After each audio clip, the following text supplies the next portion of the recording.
বর্তমানে যেসব ধর্ম ব্যবসায়ী ফু দিয়ে খায়, মনে করে যে 90 ভাগ মানুষকে যেভাবে বোকা বানায় ধর্ম ব্যবসা চালায়, জীবিকা নির্বাহ করে, ধনী হয়ে যায়, ব্যবসা বাণিজ্য করে, তারপরে কিছু পকেটে পয়সা আসার পরে রাজনীতি করে।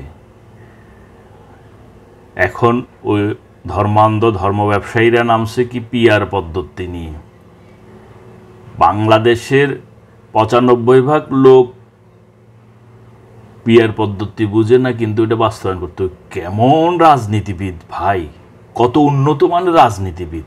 দেখবেন যে যখন কথা বলে ওদের ছাত্র সংগঠনের লোকজন, আর ওদের চেয়ে জ্ঞানী কেউ নেই। ওরা সব কিছু করে, ওরা দরবেশ, ওরা কাজকর্মে আধুনিকতায় বিরাট কারবার, হ্যাঁ, বট করে করে সব নিজেদের প্রচার করছে আর এগুলা ভাবছে। কিন্তু ভাই, সোশ্যাল মিডিয়া তো আমাদের দেশের 90% লোকের সাথে লোকের মত না। সোশ্যাল মিডিয়ার মতামত তৈরি করা আর 90 ভাগ লোকের ভোট নেওয়া একই কথা না।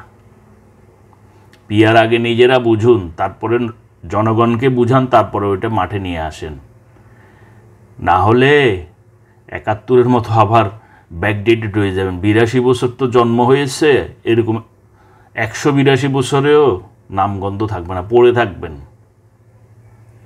আগে পিআর পদ্ধতি জনগণকে বুঝান, তারপরে পিআর পদ্ধতি নিয়ে রাজনীতি করেন, ফু দিয়ে খাওয়া ছাড়েন।